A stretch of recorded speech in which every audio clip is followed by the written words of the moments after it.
கர்த்தருடைய நாமம் மகிமைப்படுவதாக.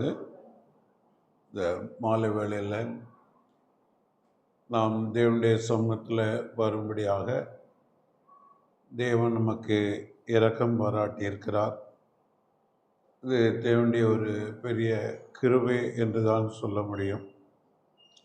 அதனால் அவருடைய ஒரு பெரிய கிருபையினால் நாம் தேவனுடைய சமூகத்தில் தேவனுடைய வார்த்தையை கேட்கும்படியாக நாம் கடந்து வந்திருக்கிறோம்.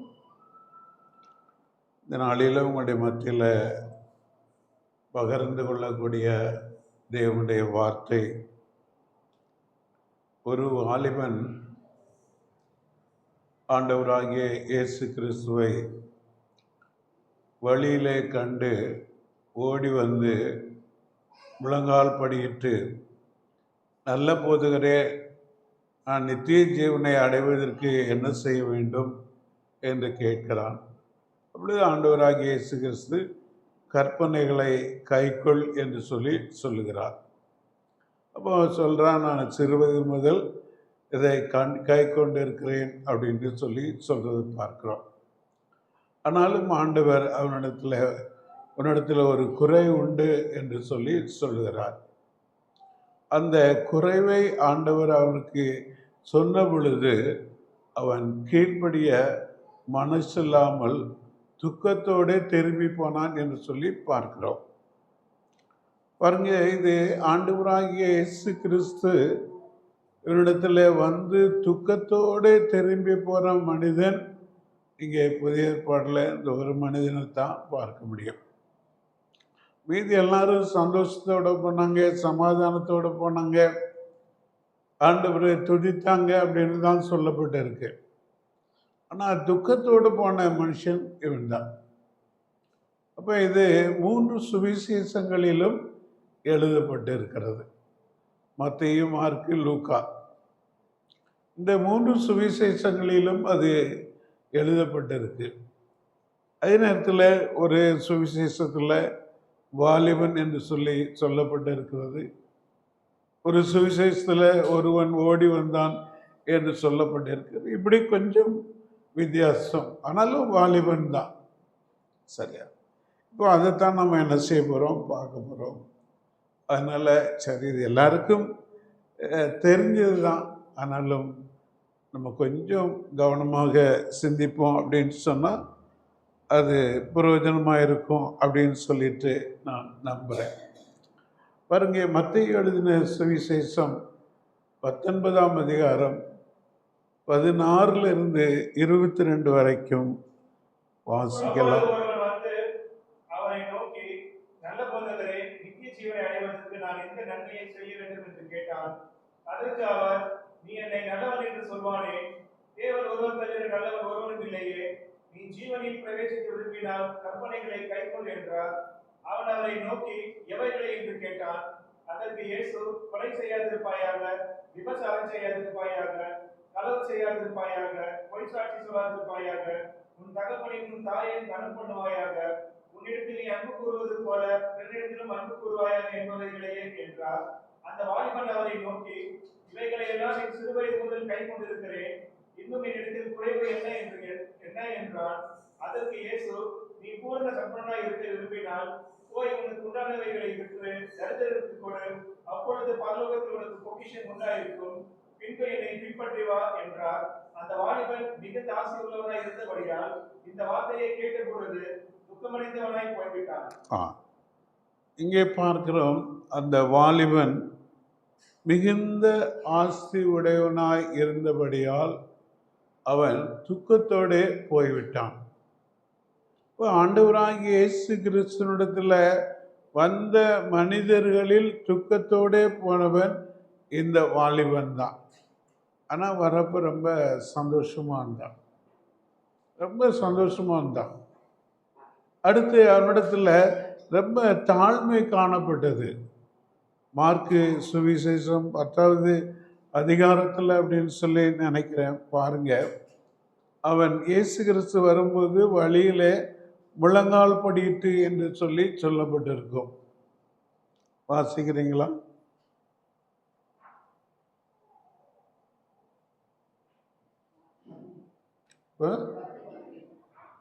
வாசிங்க 10:17. பின்பு அவர் புறப்பட்டு வழியே போகையில் ஒருவன் ஓடி வந்து அவருக்கு முன்பாக முழங்கால் படியிட்டு, நல்ல போதகரே, நித்திய ஜீவனை சுதந்திரித்துக் கொள்ளும்படி நான் என்ன செய்ய வேண்டும் என்று கேட்டான். இங்கே நாம் பார்க்கும் பொழுது ஒரு வாலிபன், வாலிபர்கள் அப்படின்னு சொன்னா அவங்களுக்குள்ள ஒரு நான் என்கிற ஒரு எண்ணம் இருக்கும், ஒரு கெத்து இருக்கும். சரியா? தன்னை தாழ்த்துறதற்கு மனசு இருக்காது, வணங்கி போறதற்கு மனசு இருக்காது, கீழ்ப்படுகிறதுக்கும் மனசு இருக்காது. அதனால தான் அப்போஸ்தலனாகிய பேதுரு சொல்லும் பொழுது சொல்றாங்க, ஏற்ற காலத்திலே தேவன் உங்களை உயர்த்தும்படிக்கு அவருடைய பலத்த கரத்துக்குள்ள அடங்கி இருங்கள் அப்படின்னு சொல்றாங்க.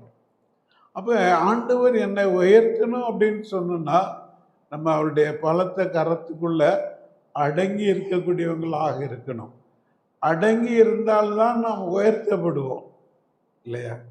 அதுக்கு மேலே ஆணவம் இருந்தால் நாம் என்ன செய்யறதில்ல, உயர்த்தப்படுகிறதில்ல. சரி, இங்கே பார்க்கிறப்ப ஏன் அதை சொல்றேன்னா, ஒரு வாலிபன், அதுவும் தெருவில் முழங்கால் படியிட்டு,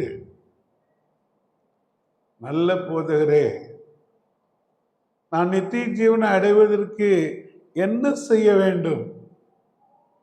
அங்கே மத்தேயு சுவிசேஷத்தில் பார்க்கும் பொழுது என்ன நன்மை செய்ய வேண்டும் என்று சொல்லி கேட்கிறதாக அங்கே மத்தேயு எழுதுறாங்க. இங்கே மார்க்கு சுவிசேஷத்தில் வாசிக்கும் பொழுது என்ன செய்ய வேண்டும் என்று சொல்லி கேட்கிறத நம்ம பார்க்கிறோம். அதே போல லூக்கா 18ஆம் அதிகாரத்தில் கூட நம்ம இந்த சம்பவத்தை என்ன செய்கிறோம், வாசிக்கிறோம்.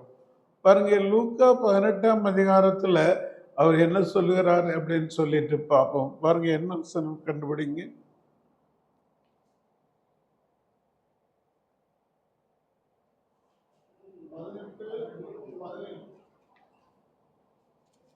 வாசிங்க.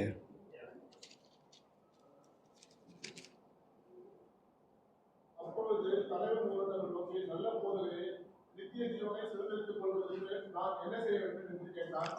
அதற்கு இயேசு, நீ என்னை நல்லவன் என்று சொல்வானே, தேவன் ஒருவர் தவிர நல்லவன் ஒருவரும் இல்லையே. இங்கே நாம் பார்க்கிறோம், தலைவன் இல்லையா? தலைவன், நான் நித்திய ஜீவனை பெற்றுள்ளதற்கு என்ன செய்ய வேண்டும்? அப்போ பாருங்க, அவர் வாலிபன் மட்டுமல்ல, அவன் ஒரு தலைவனாக இருந்தான். ஆனால் தன்னை என்ன செய்கிறான், தாழ்த்தி கேட்குறான். அப்போ இந்த தாழ்மை என்ன அப்படின்னு சொல்லி பார்க்குறப்ப கொஞ்சம் நம்ம யோசித்தோம் அப்படின்னு சொன்னோம்னா, தன்னை மற்றவர்கள் மெச்சிக்கொள்ள வேண்டும் என்பதற்காக தாழ்த்தினானா இல்லையா? மற்றவர்கள் மெச்சிக்கொள்ள வேண்டும், மற்றவர்கள் புகழ வேண்டும் என்பதற்கு தாழ்த்தினானா அப்படிங்கிற ஒரு கேள்வியும் எழும்பதான் செய்கிறது. எனக்கு ஒரு தம்பி தெரியும். நாங்கள் பொதுவாக ஒரு தேங்காய் கடையில் வேலை செய்யும் பொழுது ஆண்டவராகிய இயேசு கிறிஸ்துவை சொல்லி அதுக்கப்புறம் தனியாக கடை வச்சு அதுக்கப்புறம் எங்களோட கூட சபைக்கு வந்துக்கிட்டு இருந்தான். ஆனால் சொந்தமாக வச்சு நல்ல நிலைமையில் இருக்கிறப்ப கூட அவன் அப்படி தான் என்ன செய்வான், தாழ்த்துவான். சரி, அன்றைக்கு ஒரு ஊழியக்காரனாக இருக்கிறான். அப்போ அதனால அந்த தாழ்மை என்கிறது அது எப்படிப்பட்டது?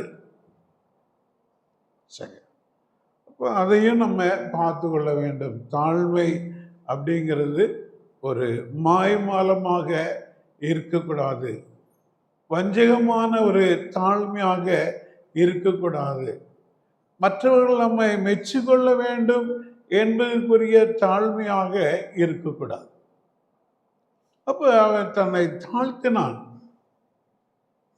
அடுத்து நம்ம பின்னாடி ஏன் இப்படி சொல்றான் அப்படின்னு சொன்னா, பின்னாடி பார்க்கிற சமயத்துல அவன் தன்னுடைய ஆசையை விற்று கொடுக்கிறதற்கு மனம் இல்லாமல் போனான். அதுதான் அதற்கு ஆண்டவராகிய இயேசு கிறிஸ்து ஒரு உவமையை சொல்றாங்க. அது என்ன உவமை அப்படின்னு சொல்லிட்டு கீழே பார்க்கிற சமயத்துல, ஒட்டகமானது ஊசியின் காதில் நுழைகிறது எவ்வளவு அரிதோ அவ்வளவாக பணக்காரர்கள் தேவனுடைய ராஜ்யத்தை சுதந்திரிப்பது அரிது அப்படின்னு சொல்றாங்க. அப்ப ஒட்டகம் அப்படின்னு சொன்னா ஒட்டக ஊசியின் காதுல நுழையாது. ஒட்டக வாசல் இல்ல, ஒட்டக வாசல் இல்ல, ஊசி வாசல். சரி, ஊசி வாசல். அந்த ஊசியின் துவாரம் எப்படி இருக்கும் அப்படின்னு சொன்னா, அது எவ்வளவு ஒடுக்கமா இருக்குமோ அதே மாதிரி அது ஒடுக்கமா உயரம் குறைவா இருக்கும். ஆனா அதுக்குள்ள ஒட்டகம் நுழைஞ்சு போகணும். ஒட்டகம் எப்பவுமே தன்னுடைய தலையை நிமிர்ந்து தான் இருக்கும், குனிஞ்சு போகாது, பணிஞ்சு போகாது. ஆனா அது அந்த வாசல நுழையணும் அப்படின்னு சொன்னா, அது தன்னை தாழ்த்தி பணிஞ்சு அந்த இடுக்கமான வாசல் வழியாய் கஷ்டப்பட்டு கடந்து போக வேண்டும். அந்த ஒட்டகம் பொதுவாக எப்பவுமே நான் அப்படிங்கிற அந்த நிமிர்ந்த நிலைமையில தான் இருக்கு, நிமிர்ந்து தான் நடந்து போகும். அதனால்தான் ஆண்டவர் சொன்னாங்க, அப்படிப்பட்டவங்க தேவனுடைய ராஜ்யத்துக்குள்ள பிரவேசிக்க மாட்டாங்க. பொதுவா வசதி வந்தா பணம் வந்தா ஒரு கெத்து காட்ட தான் செய்வாங்க. அது நமக்கு பெருமையாக இருக்கக்கூடாது. இருந்தா நம்ம தேவனுடைய ராஜ்யத்துக்குள்ள பிரவேசிப்பது அரிது அப்படின்னு தான் சொல்லியிருக்காங்க, போக மாட்டான் அப்படின்னு சொல்லல இல்லையா? அதனால ஆண்டவர் அங்கே தேவனுடைய பிள்ளைகளை நல்ல நிலைமையில வச்சிருந்திருக்கிறாங்க. ஆபிரகாம் எடுத்துக்கோங்க, அவன் மிகுந்த ஆஸ்தியுடையவனாக இருந்தான் என்று சொல்லி நம்ம பார்க்கிறோம் இல்லையா? அதே மாதிரி தாவீதை எடுத்துக்கோங்க, அவருக்கு வெள்ளியும் பொண்ணும் அப்படி சாதாரண ஒண்ணுதான், மதிப்பிட முடியாததுதான். சாலமோன் எடுத்துக்கோங்க, அவரு இப்படி நம்ம நிறைய வேதத்துல என்ன செய்யலாம், பணக்காரர்களை பார்க்கலாம். அதனால பணக்காரங்க போக மாட்டாங்க அப்படின்னு சொல்லி நினைச்சிடக்கூடாது. சீசரில் அப்படித்தான் ஆண்டவரிடத்துல கேட்குறாங்க. கேட்டுட்டு நாங்க எல்லாத்தையும் விட்டுட்டு வந்துமே, எங்களுக்கு என்ன கிடைக்கும், எங்களுக்கு என்ன கிடைக்கும்? ஆண்டவர் சொல்றாங்க, நூறத்தனையான ஆசீர்வாதம் உங்களுக்கு கிடைக்கும். இன்னைக்கு ஈசாக்கு விதை விதைத்தான், கர்த்தர் அவனை ஆசீர்வதித்தார், நூறத்தனையான ஆசீர்வாதம் அப்படின்னு சொல்லி சொல்றாங்க. ஆனா ஆண்டவரை அந்த ஆசீர்வாதம் நமக்கும் ஆண்டவர் கொடுக்கிறாங்க. ஆனா சீசர்களை போல நம்ம அவரை பின்பற்றும் பொழுதுதான் அப்படிப்பட்ட ஒரு ஆசீர்வாதங்களை பெற்றுக்கொள்ளலாம். சரி, இந்த வாலிபன் ஆளுகிறாங்க இயேசு கிறிஸ்துவத்தில் சொல்லும் பொழுது சொல்றாங்க, என்ன சொல்றாங்க தெரியுமா? நல்ல போதகரே. இப்ப இயேசு கிறிஸ்துவ பார்க்கும் பொழுது அவனுக்கு தெரிகிறது என்ன அப்படின்னு சொன்னா, போதகராகத்தான் தெரிகிறது இல்லையா? அவர் ஒரு தெய்வம், அவர் இயேசு என்று அவங்களுக்கு தெரியல, இயேசு கிறிஸ்து என்று சொல்லி அவனுக்கு தெரியல. இன்னைக்கு நிறைய பேர் என்ன நினைக்கிறாங்க, உலக மக்கள் சொல்லும் பொழுது அவர் ஒரு நல்ல போதகர், நல்ல போதனையை என்ன செஞ்சிருக்கிறாங்க, போதித்திருக்கிறார். இன்னும் சொல்ல போனா அவர் ஒரு நல்ல மனிதர் இல்லையா? நல்ல மனிதர் அப்படின்னு சொல்றாங்க. அதே மாதிரி இன்னைக்கு அவரை போதகராக தான் அந்த வாலிபன் நினைச்சான். அப்ப போதகர்கள் யாருமே நல்லவங்க கிடையாது, சரியா? போதகர்கள் எல்லாம் நல்லவங்க கிடையாது. அதனால ஆண்டவர் சொன்னாங்க, எல்லாரும் பாவம் செஞ்சு தேவ மகிமை அற்றவர்கள் ஆனார்கள். இப்போ அதுக்குள்ள அவங்களும் வந்துடுறாங்க. இப்போ ஆண்டவர் சொல்றாங்க, நல்லவன் ஒருவனும் இல்லையே. நீ போதுகர் அப்படின்னு என்னை சொன்னீன்னா நான் என்ன செய்யறேன்? நான் நல்லவன் இல்லை, நல்லவன் ஒருவரும் இல்லையே. அப்ப தேவன் தான் நல்லவர். மனுஷர் போதகராக இருந்தாலும் சரி, ஆசாரியனாக இருந்தாலும் சரி, பிரதான ஆசாரியனாக இருந்தாலும் சரி, அவன் கிருபா தேவனுடைய சமூகத்துக்கு போகணும் அப்படின்னா தனக்காக, தன்னுடைய பாவத்திற்காக பலி செலுத்தணும். வருஷத்துக்கு ஒரு முறை தான் மகா பரிசுத்த ஸ்தலத்துக்குள்ளே போக முடியும். அப்படி போக வேண்டும் என்று சொன்னால் தனக்காக பலி செலுத்த வேண்டும், தன்னுடைய பாவத்துக்காக, அப்புறம் ஜனங்களுடைய பாவத்திற்காக தன்னை பலி செலுத்தி கொண்டு பயத்தோடும் நடுக்கத்தோடும் தான் அங்கே போக முடியும். அப்ப அவங்க கூட நல்லவர் இல்லை. அப்ப அதனால நல்லவன் என்று சொல்வானேன் எப்படின்னு சொல்லி ஆண்டவராகிய இயேசு கிறிஸ்து சொல்றாங்க இல்லையா? போதகன் அப்படின்னா நான் நல்லவன் அல்ல, இப்ப நான் ஆண்டவர்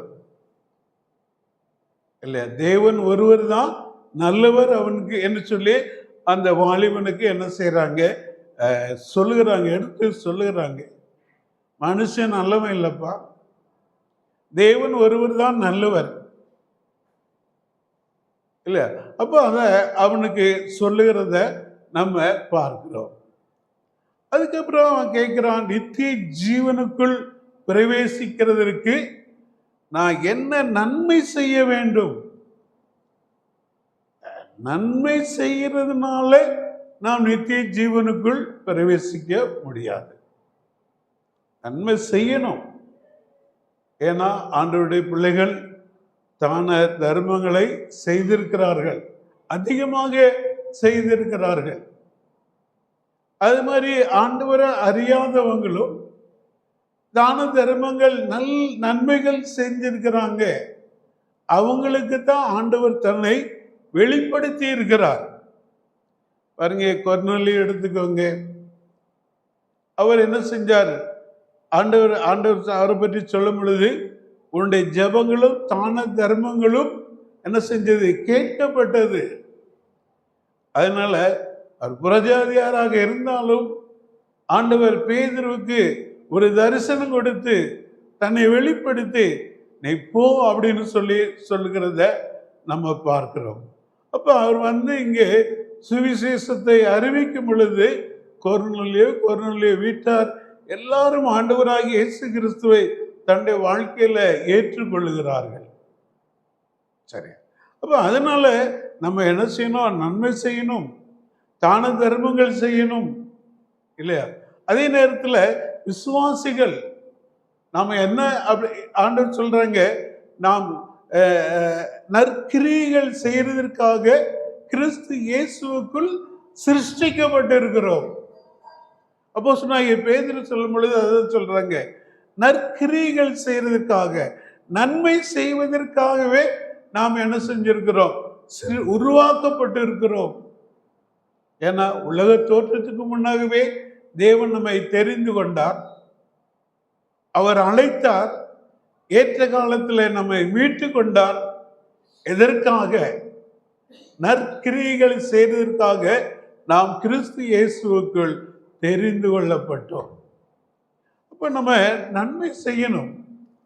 ஆனா நன்மை செய்கிறதுனால நமக்கு நித்திய ஜீவன் இல்லை. அதை நம்ம புரிஞ்சுக்கிடணும். எங்களுக்கு சொந்தக்காரர் ஒருத்தர் இருக்கிறாங்க. அதுல கணவர் விசுவாசி, மனைவி அவிசுவாசி. ஆனா ரொம்ப நல்லவங்க, பேசுறதுல திறமையானவங்க, அழகா பேசுவாங்க. அது மாதிரி உபசரிக்கிறதுல ரொம்ப நல்லவங்க. அதனால அவங்க கணவர் சொல்லுவாங்க, எவ்வளவும் பரலோகத்துக்கு வருவா. ஏன் அப்படின்னா நிறைய நன்மைகள் செய்கிறாங்க, நன்மை செய்யறதுனால பரலோகத்துக்கு வருவோம் அப்படின்னு சொல்லுவாங்க. ஆனா எனக்கு அதுல நம்பிக்கை கிடையாது. நன்மை செய்கிறவங்களுக்கு ஆண்டவர் தன்னை வெளிப்படுத்துகிறார். நன்மை செய்கிறதுனால பரலோகத்துக்கு வர முடியாது அப்படின்னா ஆண்டவர் சொல்லியிருக்கலாமே இந்த வாலிபனிடத்துல, நீ நிறைய நன்மை செய்ய, நீ பரலோகத்துக்கு வந்துடலாம் அப்படின்னு சொல்லி. அப்ப அதுல என்னன்னு, உலகத்துல எவ்வளவு பேர் எவ்வளவு நன்மைகள் செய்யறாங்க, அவங்க எல்லாம் பரலோகத்துக்கு வர முடியுமா? முடியாது. ஆனா அவங்க ஒரு பக்கம் என்ன செய்யறாங்க, தீமை செய்து நன்மை செய்யறாங்க. இப்ப இந்த மார்வாடிகள் இருக்காங்க, அவங்க நல்ல நிறைய ஸ்கூல் ஃபீஸ் ரொம்ப குறைவு, இலவசமாக கூட ரொம்ப நிறைய ஆஸ்பத்திரிகள் வச்சிருக்கிறாங்க, இலவசமான ஆஸ்பத்திரிகள். சும்மா மற்ற இடத்துல போனோம்னா 500 ரூபா ஃபீஸு, இங்கே போனால் 50 ரூபாய்க்கு எல்லாமே கொடுத்துருவாங்க மார்வாடி ஆஸ்பத்திரியில். சரி, அப்போ ஆனால் அவங்கள பார்த்துக்கோங்க, அவங்க எவ்வளோ வட்டி வாங்குறாங்க தெரியுமா? அநியாய வட்டி. இன்னைக்கு ஒரு பொருளை மீட்க போகிறோம், ஒரு நாள் மிஸ் ஆயிடுச்சு அப்படின்னா அதுக்கு 1 மாதம் வட்டி கண்டிப்பாக கொடுத்து தான் ஆகணும். அவ்வளவு கராராக பேசுவாங்க. சரியா, பரவாயில்ல ஒரு நாள் தானே அப்படின்னு சொல்லி விட்டு கொடுக்கவே மாட்டாங்க. இப்படி பண்ணி இப்படி செய்கிறதுனால என்ன பிரயோஜனம்? சரியா, அதனால அவங்க பரலோகத்துக்கு என்ன செய்ய முடியாது, போக முடியாது. தீமை செய்து நன்மை செய்கிறாங்க இல்லையா? ஆனால் அதே மாதிரி தென்பாகத்தில் தூத்துக்குடி பக்கத்தில் காசி இன்னொருத்தர் பேர் தெரியுமா? சரி, 2 பேர் இருந்தாங்க. அவங்க என்ன செய்வாங்க அப்படின்னா, அப்போ இதை மாதிரி போலீஸு பாதுகாப்பு எதுவும் கிடையாது. அந்த நாட்களில் வண்டியில் பொருட்கள் எடுத்துட்டு போவாங்க, அதை பத்திரமா கொண்டு போய் மார்க்கெட்டில் சேர்க்கிறதுக்கும் மார்க்கெட்ல இருந்து வாங்கிட்டு வருகிற பொருட்களை இங்கே கடைகளை சேர்க்கிறதுக்கும் ரொம்ப கஷ்டம். வழியில திருடர்கள் பயம் இல்லை. அப்ப இவங்க 2 பேரும் என்ன செய்வாங்க அப்படின்னு சொன்னா, நல்ல பணக்காரங்கள அடிச்சு பிடுங்கிறது, போயிட்டு ஏழைகளுக்கு உதவி செய்கிறது. ஆனா அவங்க அதனால பரலோகம் போக முடியுமா? முடியாது. ஆனா அவங்க ரட்சிக்கப்பட்டாங்க. அவங்களுக்காக அந்த தென்பாகத்தில் ஊழியம் செஞ்ச மிஷனரி ஏமி கார்மைக்கல் அம்மையார் அங்கே ஊழியம் செஞ்சுக்கிட்டு இருந்தாங்க. அப்போ அவங்களுக்காக ஜெபம் பண்ணிக்கிட்டு இருந்தாங்க. ஒரு சமயம் அவங்க வீட்டுக்கே இவங்க திருட போறாங்க. ஆனா அந்த சமயத்துல அவங்க முழங்கால் படியிட்டு இந்த காசியின் ஒருத்தருடைய பெயரை சொல்லி அவங்களுக்காக ஜெபிக்கிறாங்க, அவங்களுக்காக ஜெபம் பண்ணிக்கிட்டு இருக்கிறாங்க. அதை பார்த்து கேட்டு அவங்க மனம் திரும்பினாங்க. மனம் திரும்பினதுக்கு அப்புறம் அந்த தொழிலையே விட்டாங்க. அதனால போலீஸ் அவங்கள ஈஸியா பிடிச்சிட்டு போயிட்டாங்க. பரவாயில்ல அப்படின்னு சொல்லி ஆண்டவருக்காக வாழ்ந்தாங்க இல்லை. அப்ப அதனால நம்ம நன்மை செய்கிறதுனால நம்முடைய பாவம் மன்னிக்கப்பட முடியாது, பரலோகத்துக்கு போக முடியாது. நம்முடைய பாவம் மன்னிக்கப்பட்டு நம்முடைய வாழ்க்கை திருந்தும் பொழுதுதான் நாம் என்ன செய்ய முடியும், பரலோகத்துக்கு போக முடியும். சரி, அதுக்கப்புறம் அங்கே பார்க்குற சமயத்தில் அந்த வாலிபனோட ஆண்டவர்கிட்ட என்ன செய்கிறாங்க, சொல்கிறாங்க, சரி நான் இதெல்லாம் கை கொண்டு நீ அப்போ நித்திய ஜீவனை அடையணும் அப்படின்னு சொன்னா கற்பனைகளை கைக்கொள். ஒரு யூதனாக இருக்கலாம் இல்லையா, ஒரு யூதனாக இருக்கலாம். அதனாலதான் அவர் சொல்றாரு, நான் சிறுவயது முதல் இதை கை கொண்டு வருகிறேன். பாருங்க, அது பொய்யா உண்மையா அப்படின்னு எனக்கு தெரியல. நீங்க யாராச்சும் சொல்லுவீங்களா? கை கொண்டு வருகிறேன், கற்பனைகளை கை கொண்டு வருகிறேன் அப்படின்னு சொல்றது.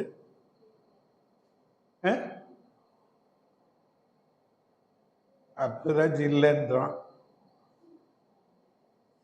சரியா? இல்லதான். ஏன்னா கற்பனைகள் முழுவதுமே யாராலையும் கை கொள்ள முடியாது. ஆனா அவர் நம்மளை தன்னை பெருமையா காட்டிக்கிறாரு. சிறு வயசு முதல். ஆனா கை கொள்ளலாம், சிலவற்றை கை கொள்ளலாம், சிலவற்றை கை கொள்ள முடியாமல் இருக்கலாம். ஆனா நான் சிறு வயது முதல் கற்றிருக்கிறேன் அப்படின்னு சொன்னா அது சந்தோஷம். ஏன்னா சின்ன வயசுலயே சொல்லி கொடுத்துருவாங்க. இன்றைக்கும் ஒரு கூட்டம் மக்கள் இந்த இவ்வளோன்னு இருக்கிறப்பவே அவங்களுக்கு அதை என்ன செய்யறாங்க, சொல்லி கொடுக்குறாங்க. முஸ்லீம் எடுத்துக்கிட்டோம்னா சரியா, எங்கள் வீட்டுக்கு ஏற்றாப்புல மதர்ஸா இருக்கு. எந்த மழைனாலும் சரி அந்த பிள்ளைகளை கொண்டு வந்து என்ன செய்கிறாங்க, விட்டுட்டு அதுக்கப்புறம் வந்து கூட்டிகிட்டு போகிறாங்க, கற்றுக் கொடுக்குறாங்க. ஆனால் கை கொள்கிறேன் அப்படின்னு சொல்றது அது என்னால் நம்ப முடியலை. கற்றிருக்கிறேன் அப்படின்னு சொல்லலாம். சரி, ரைட்டு, ஆண்டவர் அதையும் ஏற்றுக்கிட்டாங்க. சரி, அப்படின்னா நீ என்ன செய், உனக்குள்ளதெல்லாம் விற்று தரித்திரருக்கு. ஏன்னா ஆண்டவருக்கு தெரியும் இவர் எப்படி இருக்கிறாரு அப்படின்னு சொல்லிட்டு, இவருக்குள்ள என்ன பாவம் இருக்கு அப்படின்னு சொல்லி ஆண்டவருக்கு தெரியும். ஆனா ஆண்டவர்கிட்ட இவர் வந்து சொல்றாரு. அப்ப ஆண்டவர் சொன்னாங்க, ஒரு இடத்துல ஒரு குறை இருக்கு, நீ எல்லாம் கை கொண்டு வர, எல்லாம் கரெக்டு, சரி, நீ சொல்ற மாதிரியே எல்லாம் சரிதான், ஆனாலும் உன்னிடத்துல ஒரு குறை இருக்கு அப்படின்னாங்க. உடனே சரி, ஒன்று தானே, பரவாயில்ல, நம்ம அதை செஞ்சிடலாம் அப்படின்னு சொல்லிட்டு என்ன அப்படின்னு சொல்லி கேட்குறாரு. ஆனால் ஆண்டவர் சொன்னாங்க, உனக்குள்ளது விற்று தரித்திரருக்கு கொடு. அப்போ அவருக்குள்ளே இருந்தது என்ன அப்படின்னா பண ஆசை. பண ஆசை, அந்த பாவம் அவருக்குள்ளே இருக்கு. ஆனால் ஆண்டவராகிய இயேசு கிறிஸ்து அவனுடைய பாவத்தை சுட்டி காண்பிக்கும் பொழுது அவன் துக்கத்தோடு திரும்பி போனான். நித்திய ஜீவனும் கிடையாது, வாழ்க்கையில பாவ மன்னிப்பும் கிடையாது.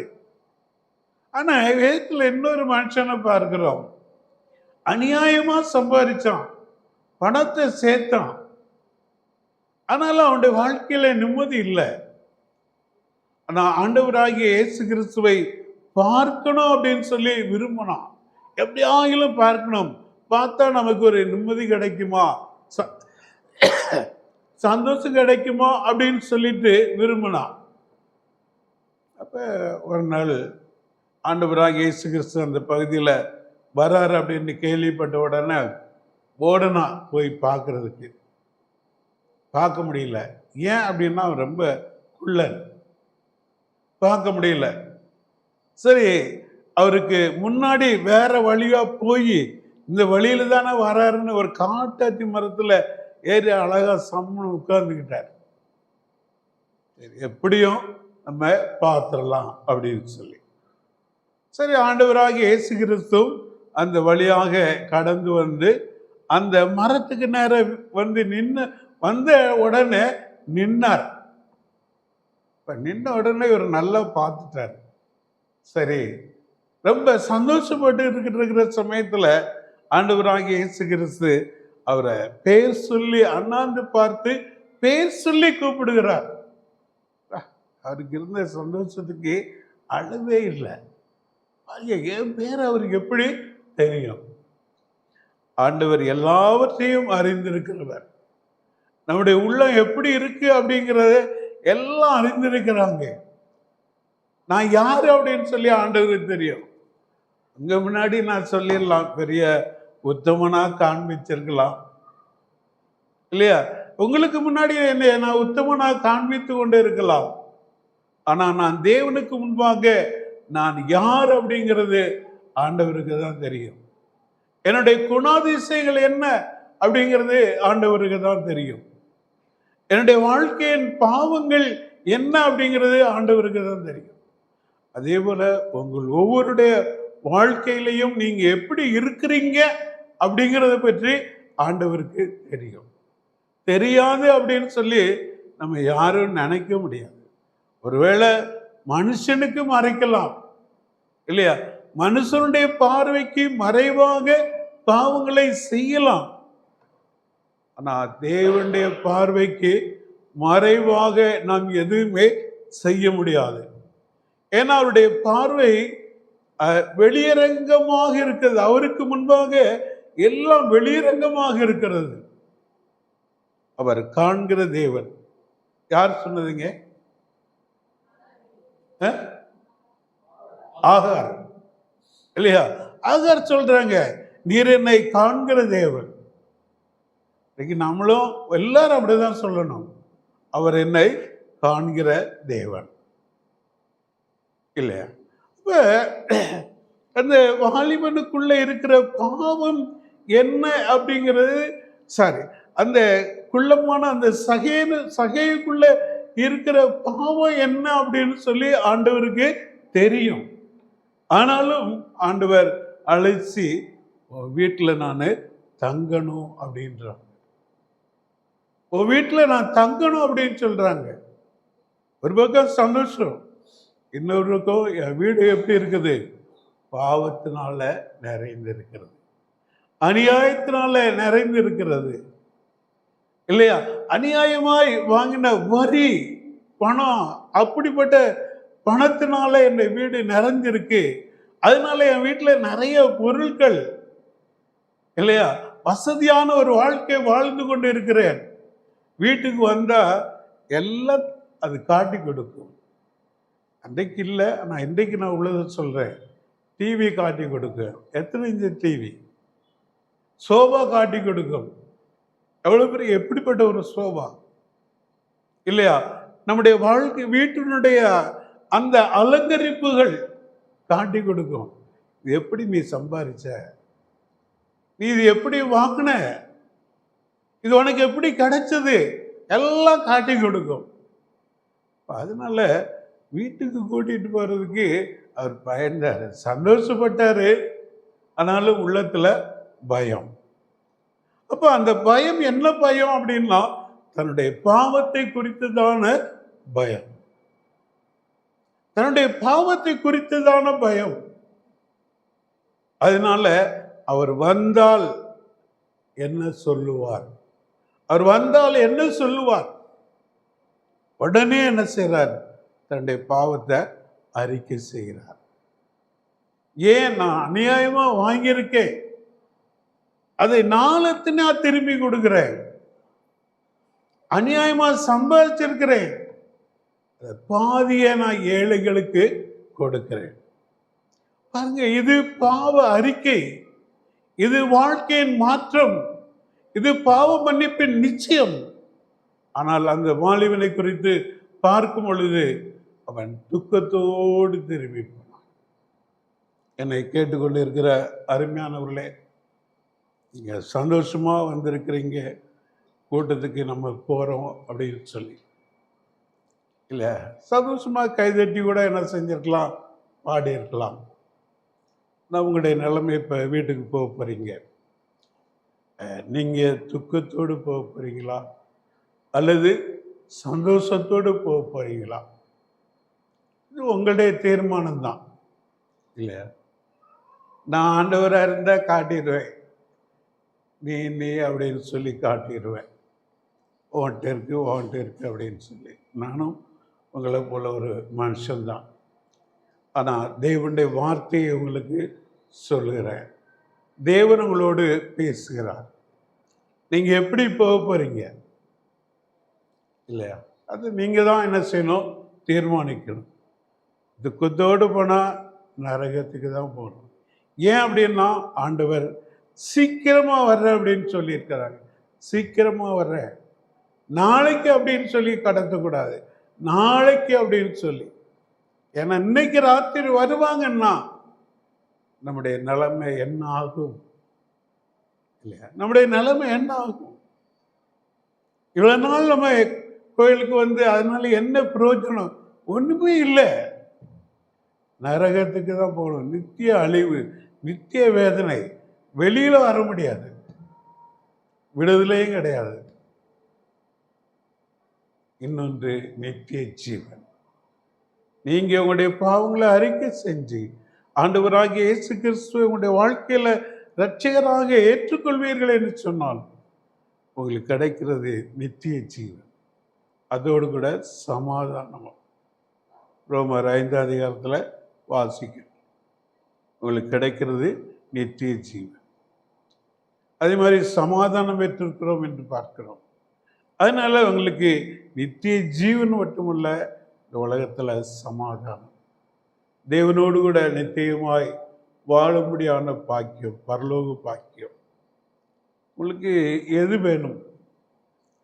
நீங்கள் தான் ஒரு நல்ல தீர்மானத்தோடு போக தேவன் தாமே உங்களுக்கு உதவி செய்வாராக. ஜெபிப்போம். எங்கள் ஆண்டவரே, இந்த அருமையான இரவில் நாங்கள் உம்மை துதிக்கிறோம், உம்மை ஸ்தோத்திரிக்கிறோம். இப்பொழுது ஆண்டவரே, நாங்கள் உம்முடைய சமூகத்துக்கு வரும்படியாக நீர் எங்களை கொண்டு வந்தீங்க, அதற்காக உமக்கு ஸ்தோத்திரம். வந்து எங்களோடு கூட ஆண்டவரே அந்த வாலிபனை குறித்தும் ஐஸ்வர்யவானை குறித்தும் எங்களோடு பேசினீங்க. ஆண்டவரே, இருவருடைய வாழ்க்கையும் ஒன்று போலதான் இருந்தது. ஆனாலும் அந்த ஐஸ்வர்யவானாகிய சகேயு மனம் திரும்பி தன்னுடைய பாவங்களை அறிக்கையிட்டு உடைய பிள்ளையாய் மாறி சந்தோஷத்தோடு கூட வீட்டுக்கு போனான். ஆனால் இந்த வாலிபனோ தன்னை நல்லவன் என்பதை வெளிப்படுத்தினான், நல்லவனாக தன்னை காண்பித்தான், நல்லவனாக பேசினான். ஆனாலும் தன்னுடைய உன்னிடத்தில் ஒரு குறை உண்டு என்று சொன்ன பொழுது அதை அறிக்கை செய்து விட்டுவிட மனமற்றவனாக துக்கத்தோடு திரும்பிப்பார். இன்னைக்கு இங்கே வந்திருக்கிறவர்கள் ஆண்டவராகிய இயேசு கிறிஸ்துவை இன்னும் தன்னுடைய வாழ்க்கையில் இரட்சகராக ஏற்றுக்கொள்ளவில்லை என்று சொன்னால் தன்னுடைய பாவங்களை அறிக்கையிட்டு, ஆண்டவரே நான் ஒரு பாவி, என்னுடைய பாவங்களுக்காக நீ சிலுவையில் ரத்தம் சிந்தி மரித்தீர், அடக்கம் பண்ணப்பட்டீர், 3ஆம் நாள் உயிரோடு எழுந்தீர், உம்முடைய இரத்தத்தினால் என்னுடைய பாவம் மன்னிக்கப்படுகிறது என்பதை நான் விசுவாசிக்கிறேன், நம்புகிறேன். என்னுடைய பாவங்களை மன்னிக்கும் என்ற உள்ளத்தில் வார். உங்களால் அவ்வளோ சொல்ல முடியலன்னா அப்படியும் அந்த ஆயக்காரனை போல பாவியாக என் மேல் கிருபையாக ஆண்டவரே நான் ஒரு பாவி, என்னுடைய பாவங்களை மன்னியும், என்னுடைய வாழ்க்கையில் வாரும் அப்படின்னு இந்த 3 வார்த்தை சொன்னார். ஆண்டவர் உங்களுடைய பாவங்களை மன்னிப்பார், உங்களுடைய வாழ்க்கையில் வருவார், நீங்கள் சந்தோஷத்தோடு திரும்பி போகலாம். இல்லை அப்படி அறிக்கையிட எனக்கு மனசில்லை அப்படின்னு சொன்னா உங்களுடைய வாழ்க்கை நீங்கள் துக்கத்தோடு போன அந்த வாலிபனை போல தான் இருப்பீர்கள். அதனால் ஒரு நல்ல தீர்மானம் எடுத்து போக தேவன் தாமே உங்களுக்கு உதவி செய்வாராக. ஆமென். என் ஆத்மாவே கர்த்தரை ஸ்தோத்திரி, என் முழு உள்ளமே அவருடைய பரிசுத்த நாமத்தை ஸ்தோத்திரி. என் ஆத்மாவே கர்த்தரை ஸ்தோத்திரி, அவர் செய்த சகல உபகாரங்களையும் மறவாதே. ஆமென்.